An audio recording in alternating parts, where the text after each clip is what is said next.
Welcome to our meditation time. I invite you just to get comfortable in the spot that you've chosen. Just allow the body to settle, allow the gaze to soften or the eyes to close, and just really allow yourself to be here for these few minutes. However busy that your day has been, just see if with each breath, for these first few breaths, if you can just draw away from the busyness just a bit. No matter how tired you feel right now, with each breath, just see, can you just pull away from the tiredness just a bit? And whatever else is going on, just use that breath as this beautiful tool to come to the here and the now.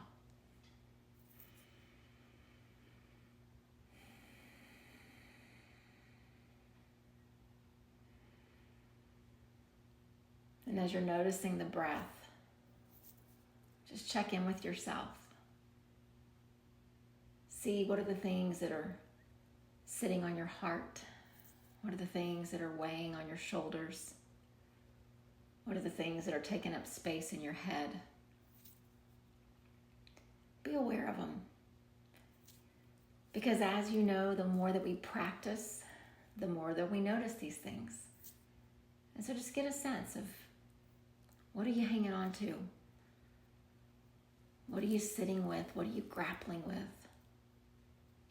Don't judge yourself for those things. Just notice. I come back again and again to the words of Jon Kabat-Zinn when he tells us this practice, this being mindful. It's just paying attention. Paying attention on purpose in the present moment. But he doesn't stop the sentence there because he adds that last little piece that says, without judgment. So let's just cultivate this non-judgmental way of being for these few minutes that we've got. And so let's just unite our breath together in this collective space. Just beginning to bring union and harmony to our energy, to our efforts. And so just take a slow breath in together. And then just sigh it out. And a slow breath in. And sigh it out. One more in. And then release. We've been on this journey, just sitting with this concept of karma yoga, this idea of our right action, of how we show up in the world. I was in a conversation just not long ago, earlier today, about we try so hard to do the things that are right. We try so hard to give our best effort. We try so hard to live from a place of kindness and compassion and patience. And if we were living in this isolated way of being, that trying would seem so easy. But we have these other people that kind of get in the way. And we think to ourselves, it'd be so much easier if they would just, or if they wouldn't. And we fill in these blanks. But as I've been really sitting and studying for a long time, this concept of karma yoga, I'm realizing more and more it's amidst those people, among their behaviors, that my ability to show up in the right way gets more and more important. And so I was trying to think, just, is there a way that we can reflect this that gives us this really clear sense of how to be, how to know when to act, and how to know when to soften and draw back a bit.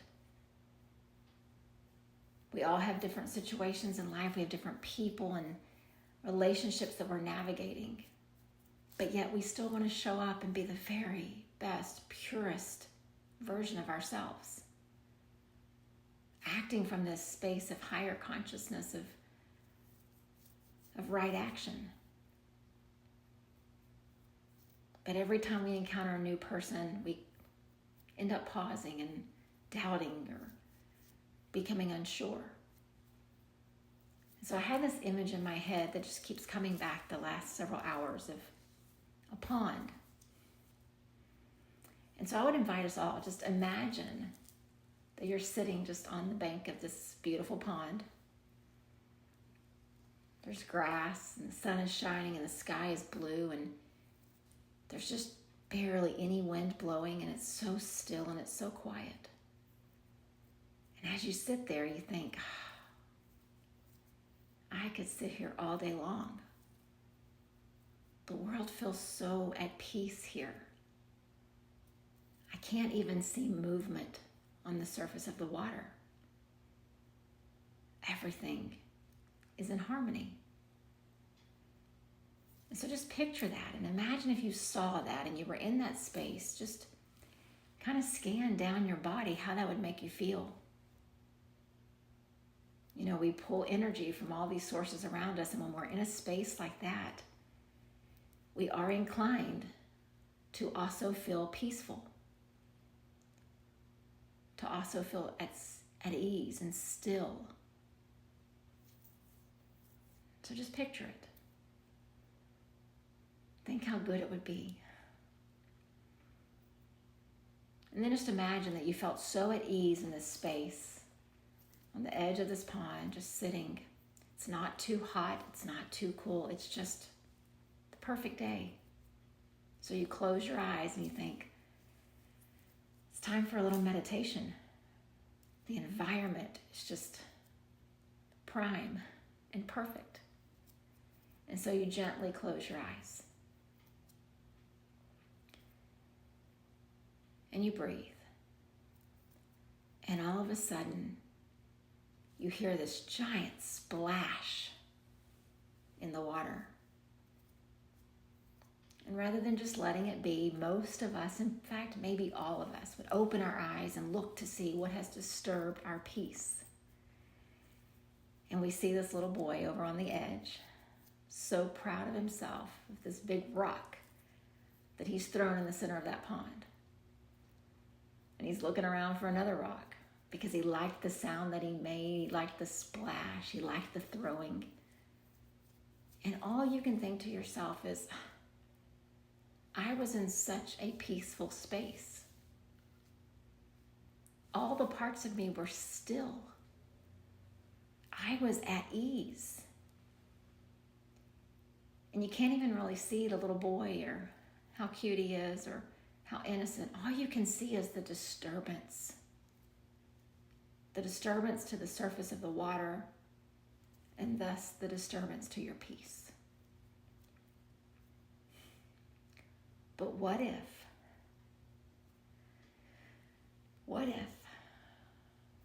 we rewind just a bit, and here we sit on the edge of that pond. Again, it's not too hot and it's not too cool. It is so perfect. And we're so comfortable and our eyes are closed and we are so in the moment. And we hear a splash. And our eyes stay closed. And our emotions stay steady.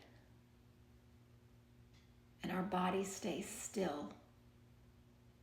And we continue to be.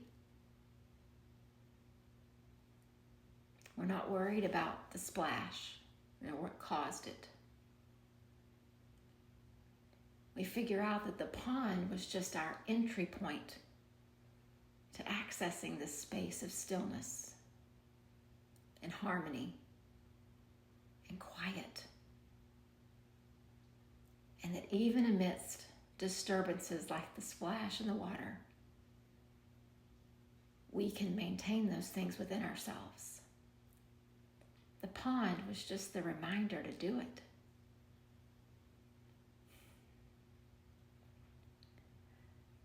We've all been there. Real or metaphorically, we've all been there. Where everything in life just seems to be going along so well. Our practice is consistent and strong. Our decision making is clear. even the people in our lives just seem to be a little more cooperative than they've ever been before. It's like that day that you drive down the road and you get all the green lights. Things just feel like they're going right. And then we all have the metaphorical rock being thrown in the center of the water that has the potential to disrupt it all. But what this practice tells us, what this study of karma yoga teaches us, is that the rock hitting the surface of the water is just a rock hitting the surface of the water. It's our reaction that turns it into something else. And I'm saying this as much to myself as I am to all of us. This practice that we do here and now will begin to really inform how we live out there, if we let it. Just think about here as you sit. What if the doorbell rang? Would you immediately get up and go, or would you say, I've already committed, this is my time? Either they'll wait or they'll come back, or they'll leave the package on the porch, or whatever it is. But you'll stay here and you'll continue your practice. Couldn't we do the same thing once we rise up and we get back to the activity of the day? Can't we continue to be still and at peace and at ease, even when the rock is thrown in the center of the water? Even when the inconvenience comes across our calendar, or that person walks into our office? Can't we maintain all of those things we cultivated in our practice? Can't we maintain them internally, regardless of what's happening around us?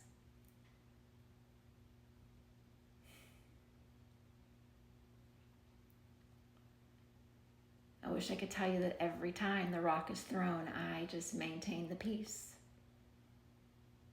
But what I can share is that the further along this journey that I get, and the more that I consistently show up and cultivate these moments like this, the less influence those rocks have on my internal peace. They're still coming. They're still being thrown. I still hear the splash, but it doesn't distract from what I know is the most important thing. So what I'd invite us to do is just to each just sit as if we're next to the edge of the pond. See the surface of that beautiful, still, clear water. You can see the clouds reflecting on the surface. You can see the trees just providing a little bit of shade, and the sun providing a little bit of warmth. Your body is comfortable. Your breath is even. And there we are. And so what I would invite us to do is, as we sit in our spots or lay wherever you are, just see yourself by that pond. And let's just be open for these next few minutes of quiet. Be open to understanding what are our rocks that could potentially cause us to be distracted, cause us to interrupt the stillness. Because what we realize along this journey is that it's not the rock that caused the interruption. It was our attention on it. The rock is neutral. Even the silly little boy throwing it is neutral. It's the meaning that we assign to it that causes it to be a disturbance or a disruption. So let's just be open. And as we cultivate this awareness here in this practice, what will happen over time, and maybe for you today, is your awareness will show you things. It'll show you what your rocks are, what to be aware of, the things that keep interrupting your peace because you let them, the things that keep robbing your joy because you let them. It's not a matter of being guilty or upset with ourselves. It is purely awareness. Understanding what our rocks are. So to stay seated, stay lying down next to the edge of the pond, and just be open and see what comes across your mind's eye.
As you check in with your breath, just notice the in-breath and the out-breath.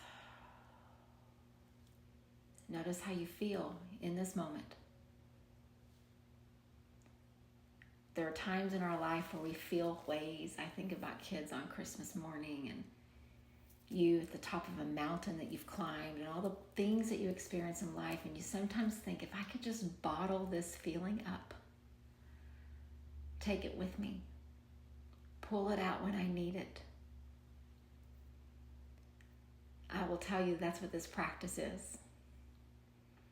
It's all the things. It's the climbing to the top of the mountain. It's the wonder and amazement on Christmas morning. It's all the things.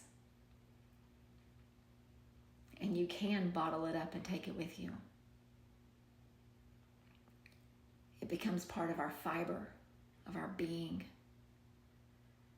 It becomes our default way of living. And then when those rocks get thrown into our path across the center of that pond, we hear them, we notice them, but our energy and our attention doesn't go there. We stay with what we've bottled up, what we know is the way to be, this feeling right now. And so in the coming days, I would encourage us all, just keep examining what those rocks are for you, for me. What are those trouble spots that just, no matter how peaceful you feel, the minute that thing or that person or that memory comes into your sphere of attention, you feel compelled to give all your energy there. The more you become aware of it, the less compelled you will feel. So in the coming days, just stay open. Notice. Be aware. And remember, the rock is neutral. The little boy in his mischievous ways was neutral. It's me that let my peace be disturbed. So let's take our practice today and let us just continue to be open and willing to see what's there. So that then the path gets clear, it becomes illuminated, and right action is made known. Namaste.